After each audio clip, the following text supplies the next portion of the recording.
hermanos, bienvenidos a este culto virtual de domingo. Qué gusto es que nos acompañes. Queremos animarte a que puedas compartir este culto a través de tus redes sociales y a dejarnos también un mensaje acá abajito en la cajita de mensajes saludándonos, dejando un saludo también para el resto de los hermanos. Si te parece, vamos a orar para iniciar este culto virtual.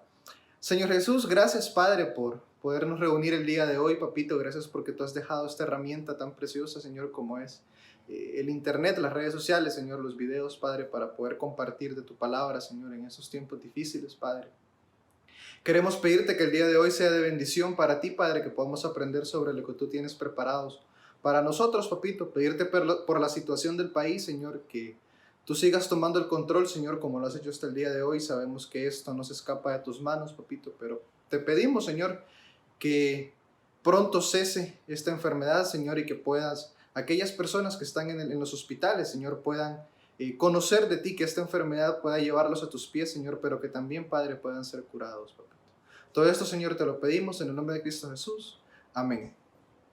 Y bien, hermanos, pasamos a los cantos.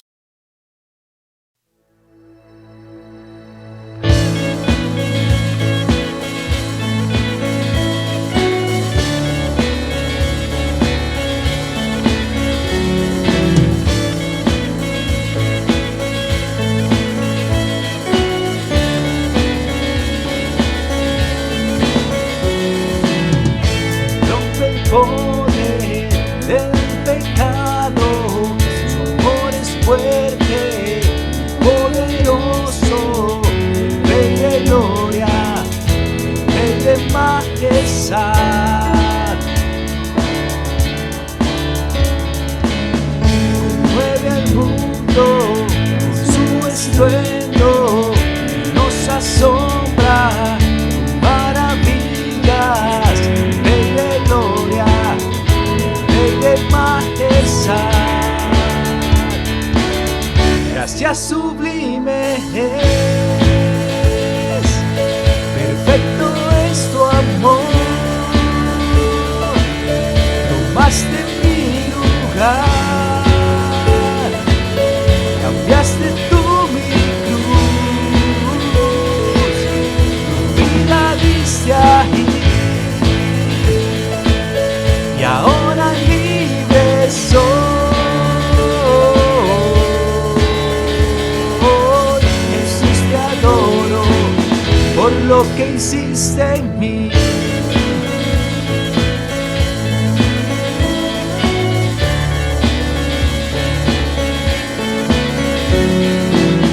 Pusiste en orden todo el caos, nos adoptaste como tus hijos, Rey de gloria, Rey de majestad.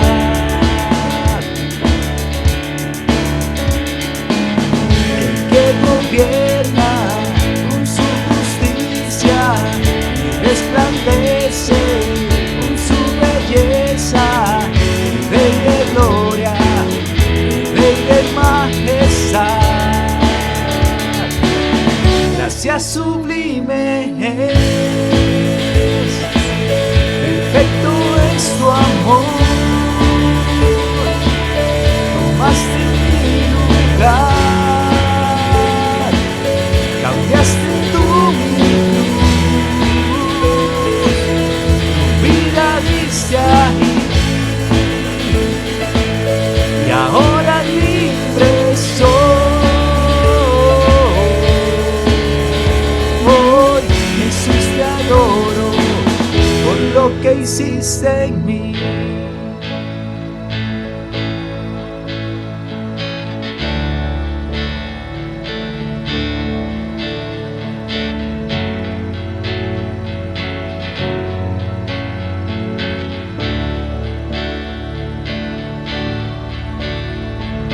Digno es el Cordero de Dios, digno es el Rey que la muerte venció.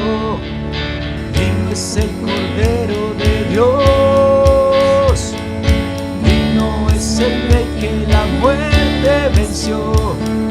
Digno es el Cordero de Dios,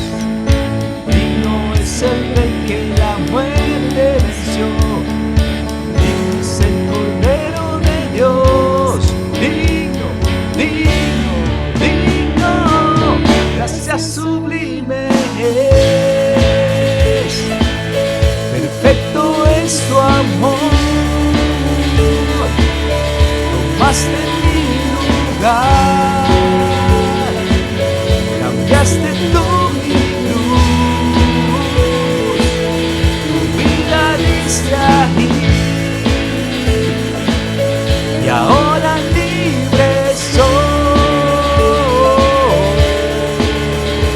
Hoy Jesús te adoro por lo que hiciste en mí.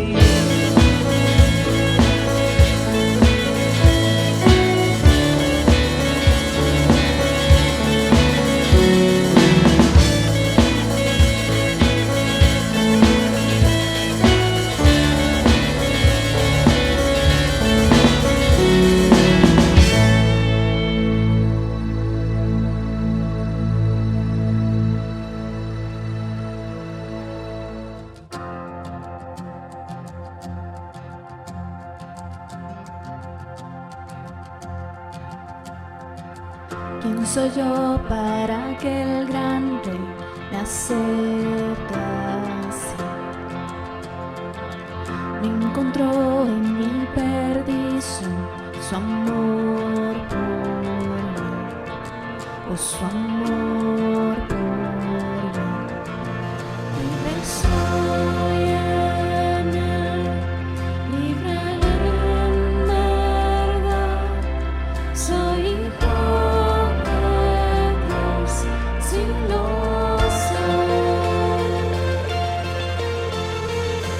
Libre soy en el rescate, su gracia, aun siendo yo pecador, murió por mí. Él murió por mí. Libre soy en él, libre en verdad, soy hijo.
Soy hijo de Dios, si lo soy.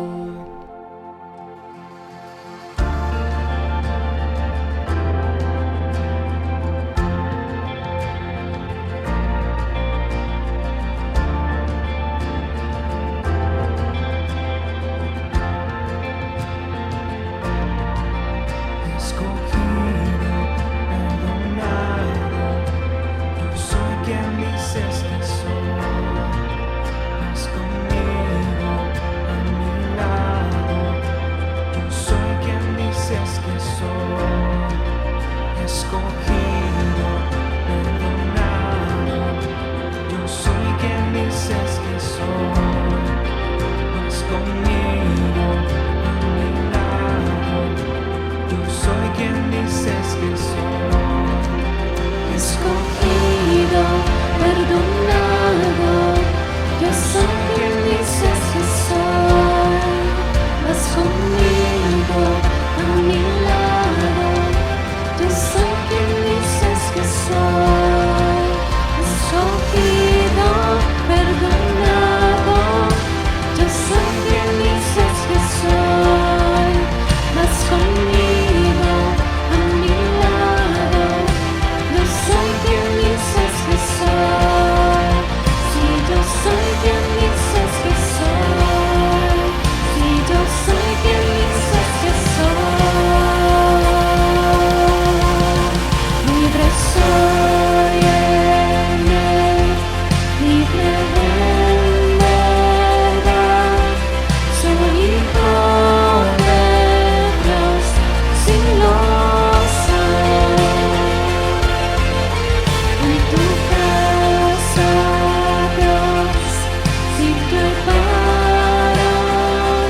Hola, buen día. Mira qué precioso es siempre poder estar aquí en sintonía con nuestro Dios y claro, ¿verdad? Con el corazón que has traído dispuesto para aprender de la palabra de Dios. Y precisamente hoy damos inicio a este estudio del Evangelio del libro de Marcos. O sea, es tan precioso en realidad al estar leyendo todo el libro de Marcos y ansioso de darte a conocer a ti todo lo que Dios quiere enseñarnos con este libro. Mire, particularmente este evangelio, según los historiadores, fue uno de los evangelios escrito a gentiles, no propiamente a judíos, y eso es bien interesante, porque según ellos, el escritor de este evangelio, que es Juan Marcos, él escribió a los creyentes que se encontraban allá en Roma. Y tienen esa teoría porque muchas de las palabras escritas en este evangelio están en latín, como puedes ver allí en pantalla en Marcos capítulo 12, versículo 42, que dice: y como vino una viuda pobre, echó 2 blancas, que son un maravedí. Y esa es una palabra en latín para decir que era un cuadrante, que era una moneda local de los judíos. Pero Marcos lo que hace aquí es escribirlo en latín y por eso es la versión de Reina Valera 1909, porque allí está la palabra en latín. Entonces, mira, este evangelio, aparte de haber sido escrito para los creyentes no judíos que se encontraban allí en Roma, es bien interesante porque muestra una faceta de Jesús que todos nosotros queremos ver. Muestra a un Jesús, mira, como siervo. Así es como lo presenta. Dice Marcos capítulo 10, versículo 45, porque el Hijo del Hombre no vino para ser servido, sino para servir y para dar su vida en rescate por muchos. O sea, Jesús vino a servir aquí a los seres humanos. Vino a servirte a ti, vino a servirme a mí, vino a servir a todo aquel que quiera. Y esto era algo de lo que Juan Marcos quería dar a entender a los creyentes que se encontraban allí en Roma. Que Jesús vino a servirles a ellos. Pero también, mira, presenta a un Jesús muy humano. O sea, vemos una faceta de Jesús ahí muy identificado con la humanidad, muy dolido cuando tenía que dolerse, y por supuesto él tenía compasión de aquellos que necesitaban compasión. Dice ahí siempre en el libro de Marcos, en el capítulo 1, versículo 41, y Jesús, teniendo misericordia de él, extendió la mano y le tocó, y le dijo: quiero, sé limpio. Y si conoces el contexto, sabes que es de aquel hombre que le estaba diciendo: Señor, si quieres, sáname. Y Jesús le dijo: si quiero, sé limpio, sé limpio.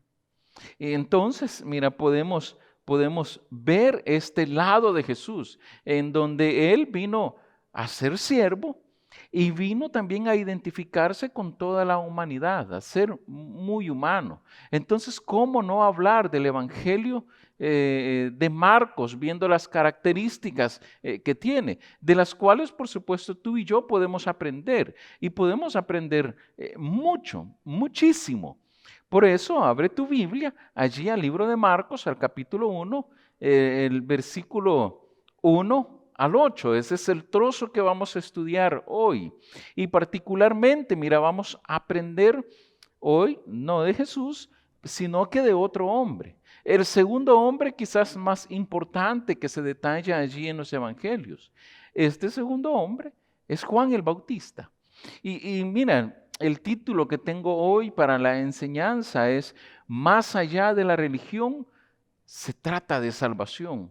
Y vamos a ver cómo Juan el Bautista realiza esto, en donde va más allá de una religión de la cual el pueblo estaba acostumbrado y se mete más que todo en el deseo de que cada uno de los que estaban allí, de los judíos allí, puedan ser salvos. Y dice Marcos capítulo 1, versículo 1 al 8, principio del Evangelio de Jesucristo, Hijo de Dios, como está escrito en Isaías profeta, he aquí yo envío mi mensajero delante de tu faz, el cual preparará tu camino delante de ti.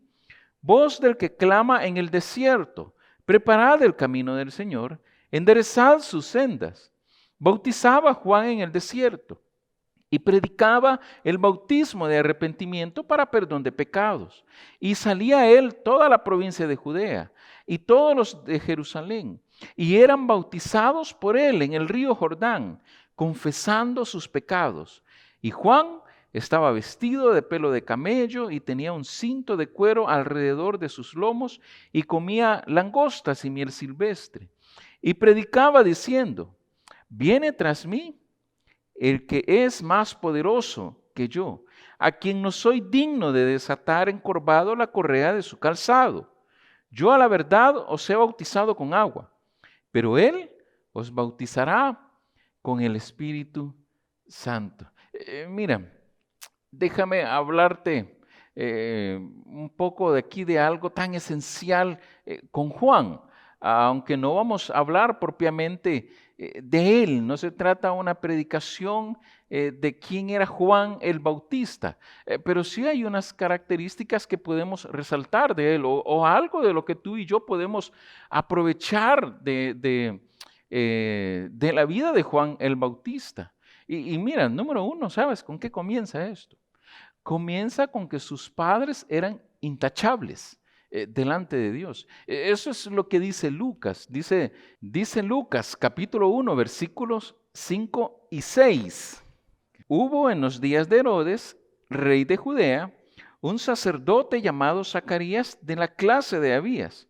Su mujer era de las hijas de Aarón y se llamaba Elizabeth. Ambos, o sea, presta atención a esa frase, ambos eran justos delante de Dios y andaban irreprensibles en todos los mandamientos y ordenanzas del Señor. O sea, wow, cuando uno lee esto y ve la clase de padres que tenía Juan el Bautista. Eran intachables, por eso la Biblia dice que eran justos delante de los ojos de Dios y que se empeñaban, por supuesto, a cumplir la ley. A cabalidad, a totalidad, o sea, ellos estaban completamente entregados a Dios. Pero también, mira, Juan el Bautista fue apartado para Dios. Era nazareo, lo que se le conoce en la Biblia como el voto nazareo, que consiste, por supuesto, en cuidarse, en consagrarse de algunas cosas de las cuales Dios había prohibido a aquellos que quería propiamente para él. Dice Lucas allí siempre en el capítulo 1, en el versículo 15, hablando de Juan, porque será grande delante de Dios, no beberá vino ni sidra, y será lleno del Espíritu Santo, aún desde el vientre de su madre. O sea, aparte, mira, de que Juan tenía unos excelentes padres, estos padres lo que habían hecho era consagrárselo a Dios, entregárselo a Él, apartarlo para Él, ser para Dios. Ellos estaban obedeciendo este mandato que está aquí en la Biblia. O sea, les dijo, yo voy a dar un hijo a ustedes. Si entiendes la historia, ¿verdad? Ambos, Zacarías y Elizabeth, ya eran avanzados de edad. Entonces viene Dios y les dice, yo les voy a dar un hijo, pero ese hijo va a ser para mí, va a ser consagrado para mí. Ustedes van a ser los padres, pero ese hijo va a ser para mí. Y aparte, o sea, de todo ello, entendiendo la calidad de padres que tenía Juan el Bautista, entendiendo que había sido apartado para Dios, también detalla la Biblia que Juan el Bautista fue el último de los profetas. No hay más después de él. Dice la Biblia en el libro de Mateo, en el capítulo 11, versículo 13, porque todos los profetas y la ley profetizaron hasta Juan. O sea, qué impresionante, la verdad, qué impresionante. Qué impresionante ver todo lo que ocurrió allí en el libro, todo lo que ocurrió allí en la vida de Juan. O sea, es precioso. Y por supuesto, mira que tú y yo podemos aprender de ello. Tú y yo podemos aprender desde el simple hecho que lo que garantiza tener buenos hijos a los ojos de Dios viene en realidad de padres que obedecen a Dios. Es así de sencillo. Si hay padres que obedecen a Dios, ¿cómo no van a tener hijos buenos delante de Dios? Porque los van a consagrar a Él.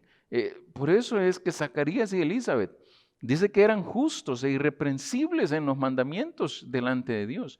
Era porque amaban tanto a Dios que querían cumplir todo lo que Dios les decía. Y esto les permite influenciar también a sus hijos y entregarlos a Dios. Así de sencillo es como funciona. Mira, a veces causa un dolor tremendo, ¿verdad? Ver que acá en nuestra iglesia tenemos niños que vienen ellos solitos, vienen sin sus padres. Y uno deseara que sus padres, por supuesto, se acercaran también a Dios. Nada más los dejan, les dan permiso y ya. Y confiamos en el Señor. Mira, que estos niños sean tan influenciados por la palabra de Dios, que sean buenos delante de los ojos de Dios, que en su determinado momento reconozcan a Jesús como su Señor y Salvador. Pero la garantía de tener buenos hijos delante de los ojos de Dios proviene de los padres que temen a Dios. Esas son las matemáticas de Él. Dios los toma en cuenta, les da algo por hacer a estos hijos para cumplir su propósito. Y en el caso de Juan, Juan vino aquí específicamente a cumplir un propósito, que era de preparar el camino a Jesucristo. Y esto era la cosa que consumía la mente de Juan probablemente día y noche, anunciar las buenas noticias de la llegada del Mesías para todos los judíos. Era una profecía que se estaba cumpliendo allí. Él era la profecía cumplida que estaba escrita allí en la Biblia, en el libro de Malaquías. Pero también la profecía del Mesías estaba por cumplirse. El pueblo de Israel iba a tener salvación en él. Y esta era la buena noticia para ellos y la buena noticia que ahora nos inunda a ti y a mí. Por eso, mira, ¿cómo alejar la religión y entregar salvación? Que eso es lo que hizo Juan el Bautista aquí en su libro. Yo quiero hablarte de 3 factores para anunciar las buenas nuevas, la buena noticia, alejar la religión, pero entregar la salvación. Y mira, número 1, preparar lo áspero de los corazones. Si no tienes allí Marcos, entonces búscalo, ¿verdad? Nuevamente, y si lo tienes allí, dice Marcos capítulo 1, versículos del 1 al 3. Principio del Evangelio de Jesucristo. Mira, entendamos esto, ¿verdad?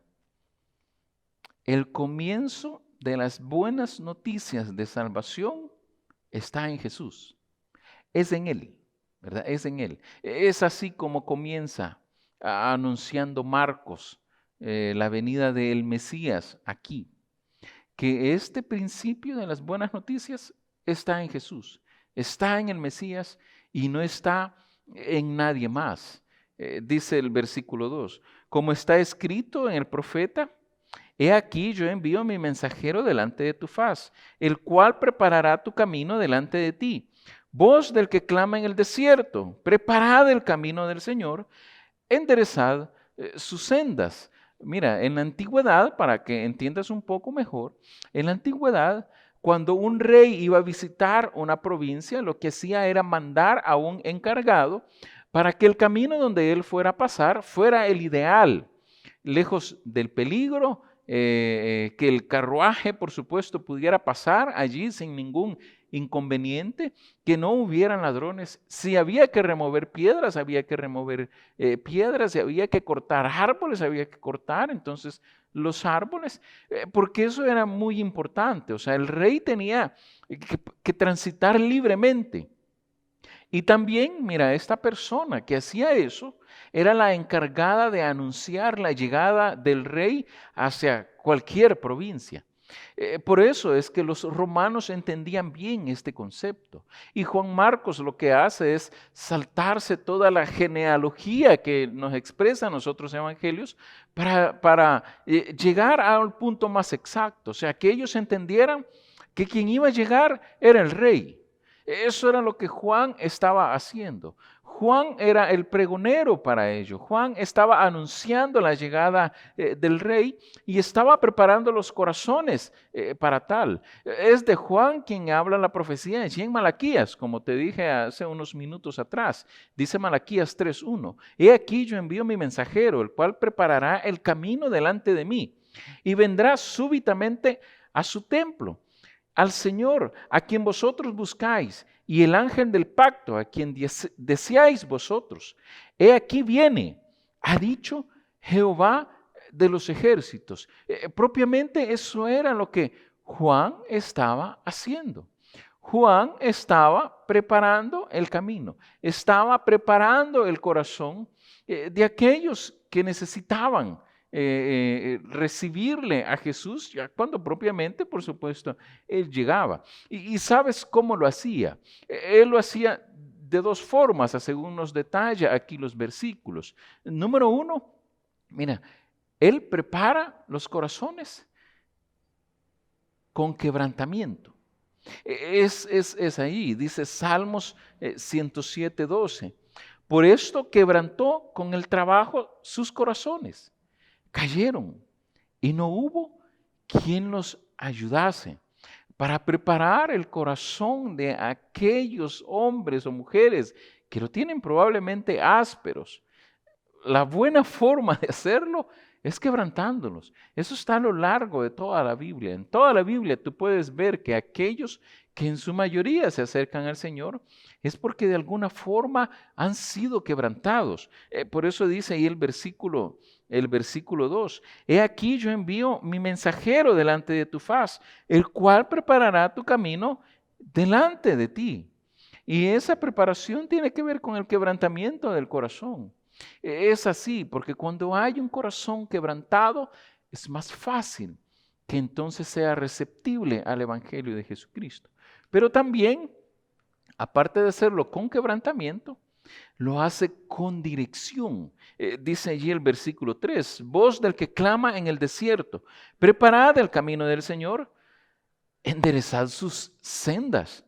Y esto, por supuesto, tiene que ver porque si el camino donde iba a pasar el rey estaba torcido, había una quebrada, había que reparar eso, había que corregir eso que estuviera torcido o mal puesto o mal hecho.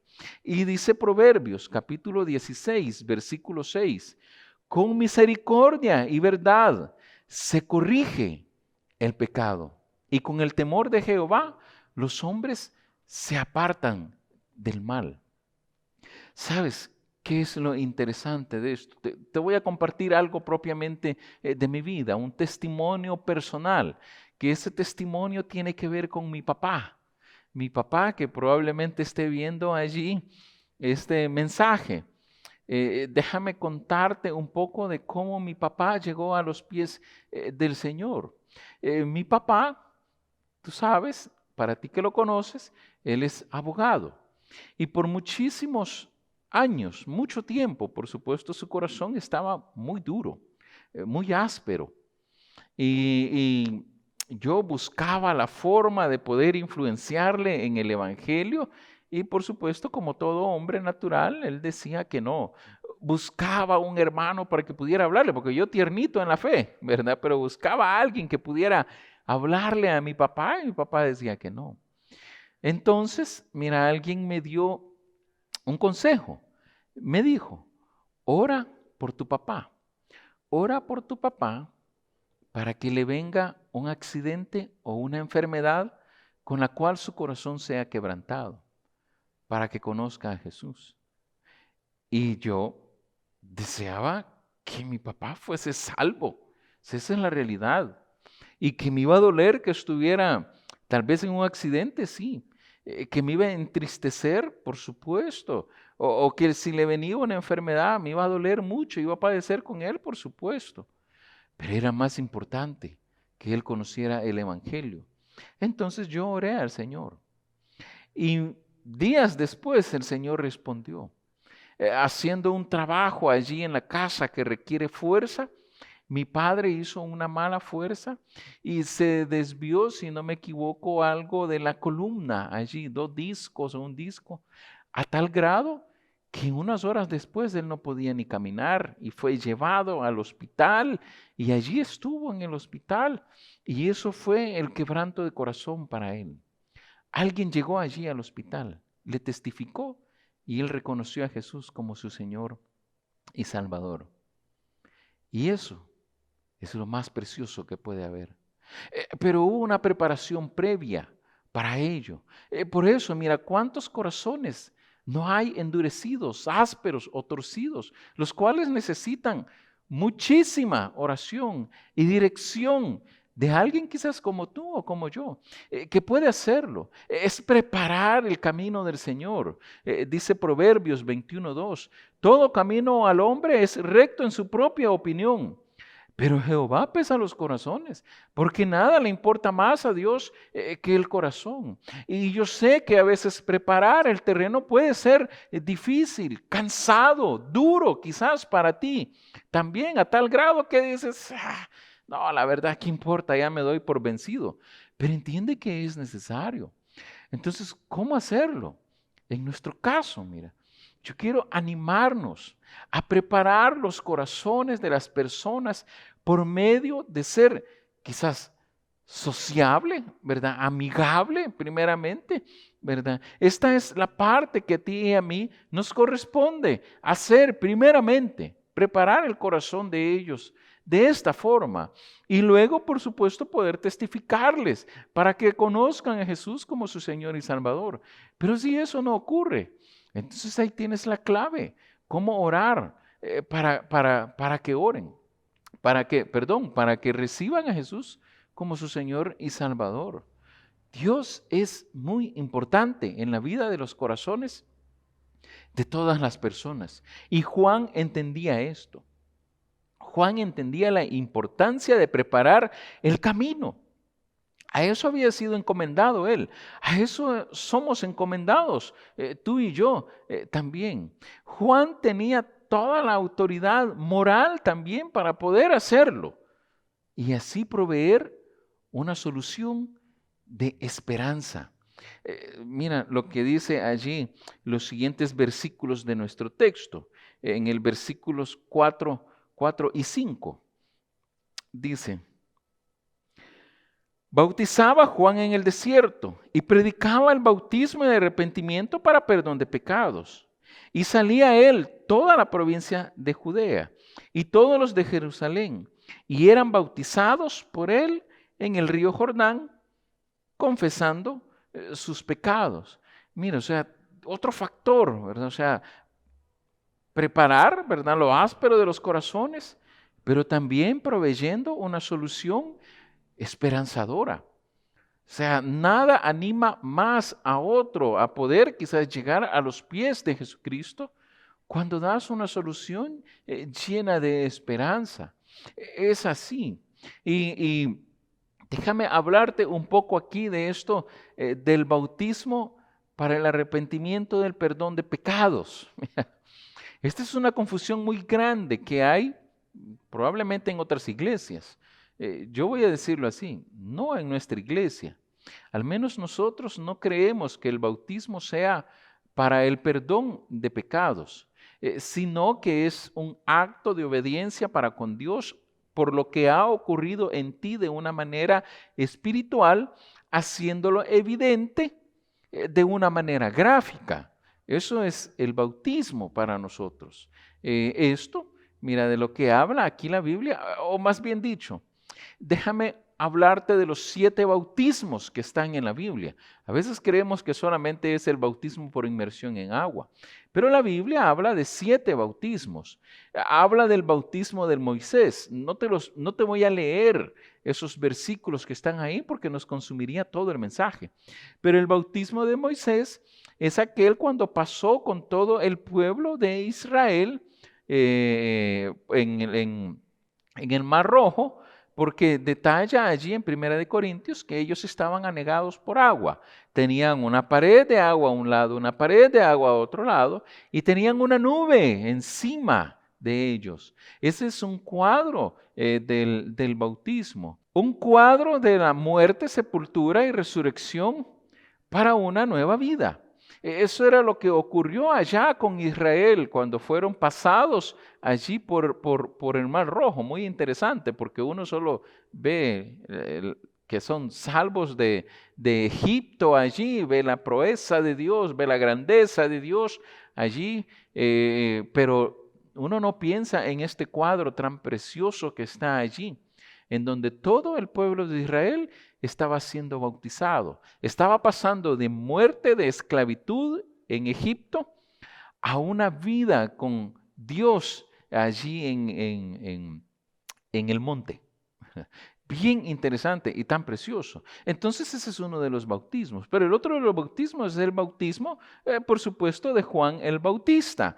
Ahí puedes buscarlo, Mateo 3, del 1 al 12. En donde es este bautismo, que lo que hace este bautismo es que cada judío tenía que bautizarse para demostrar que estaba de acuerdo con el mensaje de Juan el Bautista, que traía un mensaje de esperanza y del perdón de pecados que había, que ya no iba a ser necesario, por supuesto, un sistema de sacrificios para ello, sino simplemente reconocer que el Mesías había llegado. Eso era lo que Juan predicaba. Por eso más adelante tú vas a ver ahí que dice, hay alguien más poderoso que viene detrás de mí, que es refiriéndose a Jesucristo. Entonces todo judío tenía que estar de acuerdo en que Jesús era el Mesías del que habla la Biblia. Y para eso tenían que hacerlo como una evidencia, también bautizándose.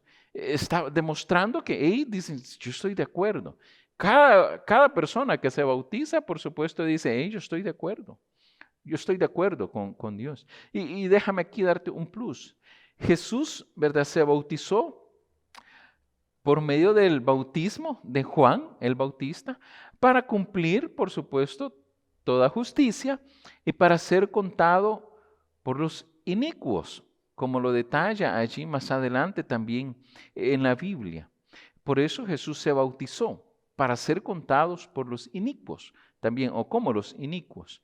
Y también, mira, el otro bautismo que está es el bautismo de la muerte, y ese puedes verlo allí en Mateo capítulo 26, versículo 42, ¿verdad? Que es el bautismo de muerte. Y que esto tiene que ver cuando Jesús murió allí en la cruz. Detalla la Biblia que Él tomó de la copa de ira de Dios. Y eso, por supuesto, es estar bautizado en la muerte, estar sumergido en la muerte. Ahora, ¿qué hacemos tú y yo? Tú y yo bebemos de la copa de gracia de Jesucristo, porque Jesucristo bebió la copa de la ira de Dios. Él fue bautizado allí en muerte. Nosotros somos bautizados en muerte y resucitados también para una vida nueva, así como Jesucristo resucitó también de entre los muertos. Ese es un cuadro precioso y eso, ¿verdad? También está allí en Romanos capítulo 6 del 3 al 11.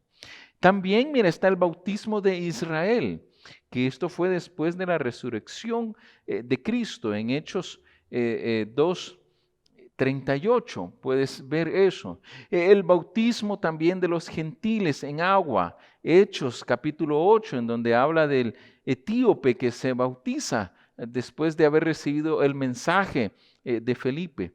Y está, ¿cómo no dejarlo, verdad? Allí atrás, el bautismo del Espíritu Santo, que está allí en 1 Corintios 12:13, en donde toda persona que recibe a Jesús como su Señor y Salvador es bautizado por el Espíritu Santo. Recibimos el Espíritu Santo, nos cubre el Espíritu Santo. Eso es, ¿verdad? Y el último de los bautismos es el bautismo de fuego, que el bautismo de fuego tiene que ver en la segunda venida de Cristo, en donde viene con juicio y poder. O sea, primeramente vino con gracia, pero en esta segunda venida va a venir con juicio y con poder. Ahí tú puedes leer después Mateo 13, 41 al 42.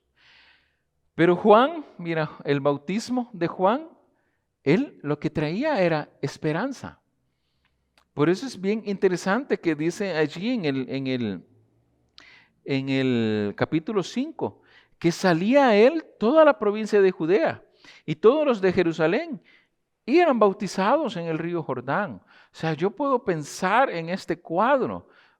Yo sé que a veces nosotros vemos a un Juan allí que es durísimo, ¿verdad? Allí, pero él era duro, sobre todo con las autoridades eclesiásticas de la época, y les llamaba hipócritas a ellos. Pero a los muchos otros, probablemente lo que les daba era un mensaje de esperanza para que fueran bautizados.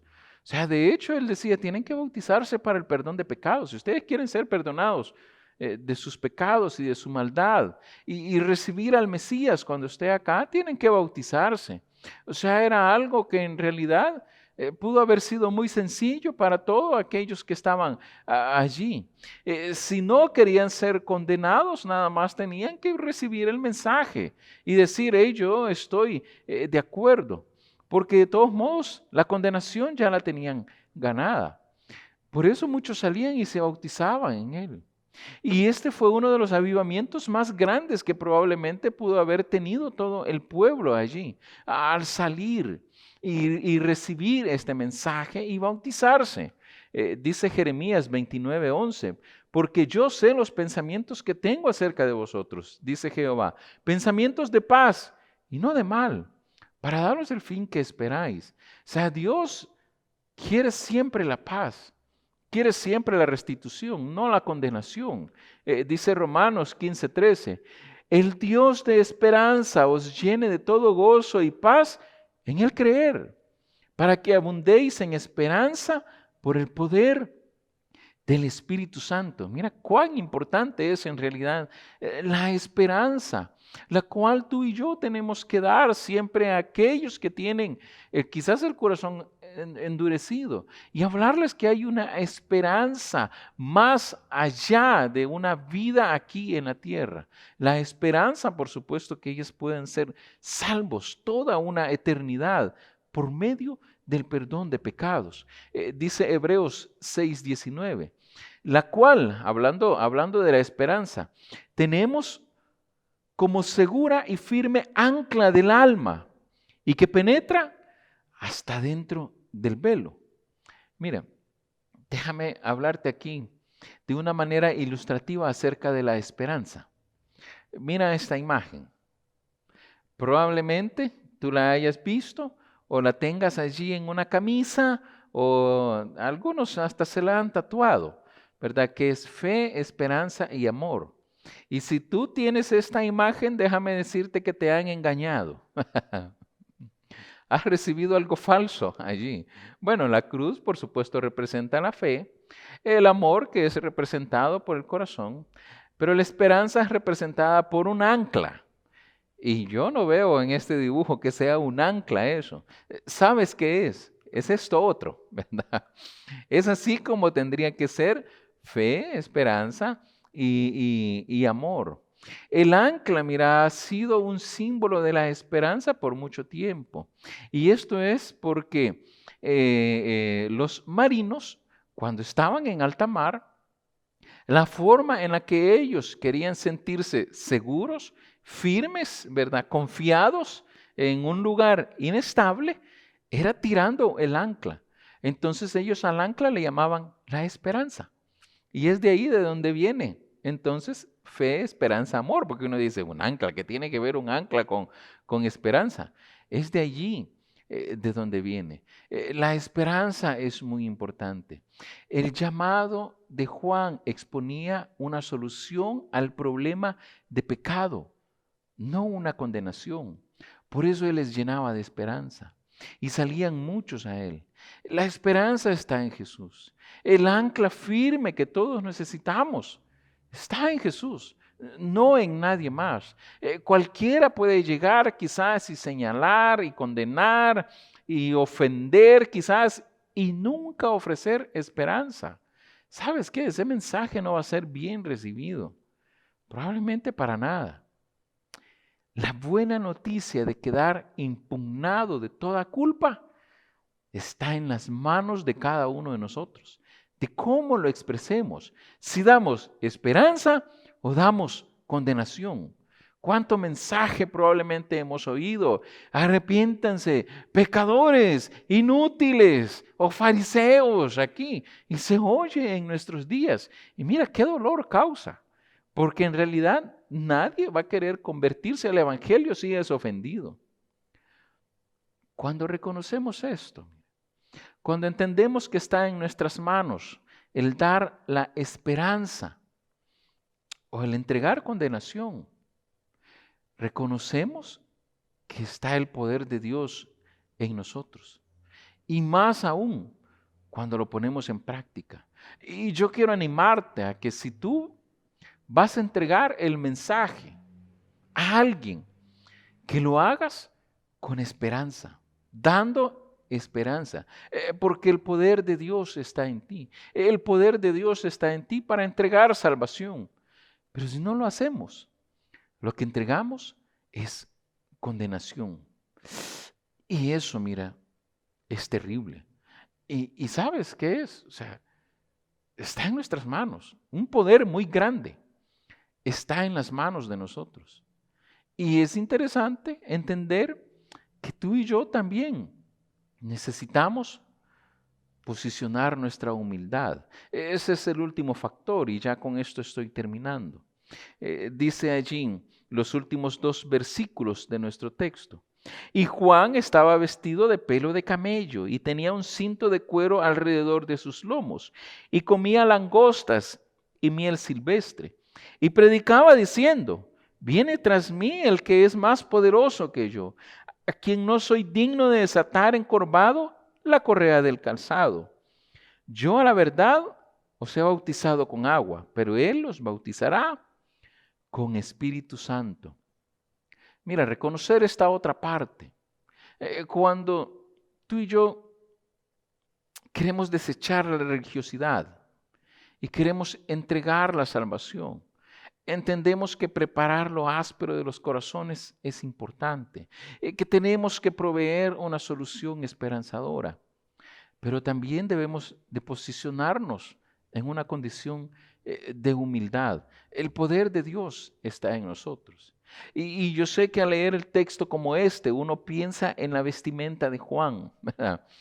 Y uno dice, ¿por qué Juan usaba pelo de camello y ese cinto de cuero, verdad? ¿Por qué lo describe la Biblia de esta forma? Y personalmente, o sea, yo creo que Juan lo que estaba mostrando allí era humildad. La vestimenta de Juan hablaba de eso. Hablaba de humildad en comparación a los grandes trajes que podían usar los fariseos, los saduceos o probablemente cualquier otro tipo de religioso que estaba allí. Aunque hay una interrogante en cuanto también a la alimentación de Juan, porque o sea, dice que comía langostas, ¿verdad? Y miel. Entonces, ¿qué será? Dice uno, ¿será que Juan en realidad comía estos bichos, ¿verdad? Estas langostas.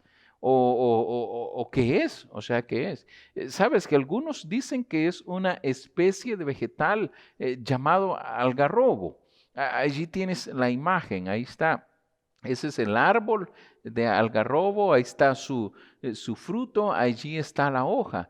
Y supuestamente Juan comía de esto, él, que era eso, era como decir vegetariano, ¿verdad? Probablemente. Otros dicen que efectivamente Juan comía insectos, El insecto, por supuesto, llamado langosta. Pero ¿sabes qué creo yo en lo personal? Personalmente creo que Juan pudo haber comido tanto langostas como era el insecto, como tanto también este otro vegetal que está allí. Porque dice Levítico capítulo 11, versículo 22, estos comeréis de ellos, la langosta según su especie. ¿Y sabes qué estaba hablando aquí? Estaba hablando de esos bichos. No hablaba de nada más.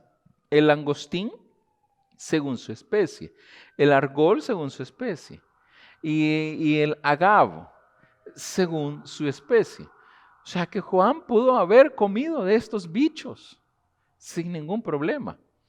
Pero lo interesante del texto, mira, no es en realidad cómo se vestía Juan o qué comía Juan, sino que lo interesante del texto es que Juan no buscaba la popularidad, aunque tenía popularidad, o llevarse las palmas, aunque probablemente muchos de ahí salían felices por lo que había ocurrido en ellos. Juan buscaba ser diferente al resto de personas, reconociendo el señorío de Cristo en su vida, reconociendo que Él estaba delante de un Dios todopoderoso y que Él no era nada. O sea, la humildad es de suma importancia. Y la vestimenta de Juan, más que la externa, venía de la interna, la del corazón. Y tú sabes esto muy bien, dice Primera de Pedro, capítulo 3, del 3 al 4. Vuestro atavío no sea el externo de peinados ostentosos o de adornos de oro o de vestidos lujosos, sino el interno, el del corazón, el incorruptible ornato de un espíritu afable y apacible, que es de grande estima delante de Dios. ¡Wow! Yo puedo pensar en Juan, todo el poder que estaba en sus manos. Ese mismo poder está en ti y en mí. Pero Juan tenía los pies sobre la tierra. Era humilde. Cuando no preparamos el camino del Señor, probablemente una de las cosas que nosotros hacemos, ya sea consciente o inconscientemente, es que nos creemos superiores al Señor. Y en eso hay que tener mucho cuidado. Mucha gente necesita de Cristo. ¿Sabes por qué necesita de Cristo? Porque el Señor viene y viene pronto. Oremos. Amado Padre Celestial, gracias, Señor, por hablarnos en esta mañana y darnos a entender que la religiosidad no es importante, que tu salvación es importante, Señor. Y queremos, Papito, preparar el terreno para ti en aquellos que tanto te necesitan, Señor. Alista nuestros corazones para tal. Obra en nuestros corazones. Queremos entregar de lo que tenemos a ti, a otras personas, Señor. Queremos que puedan obtener la salvación y la vida eterna. Y si tú estás viendo esto y tú dices, yo nunca he reconocido a Jesús como mi Señor y Salvador, pues déjame ayudarte con esto. Y dile allí a Dios, dile en lo profundo de tu corazón, allí en la intimidad, dile, querido Dios, a esta hora te entrego mi vida, mi alma y todo mi ser. Sálvame, cámbiame, pues yo te recibo hoy como mi único y suficiente Salvador personal. Y te doy las gracias por perdonar mis pecados, los cuales hoy confieso delante de ti. En el nombre de Cristo Jesús. Amén y amén. Ha sido un gusto enorme. Que Dios te bendiga.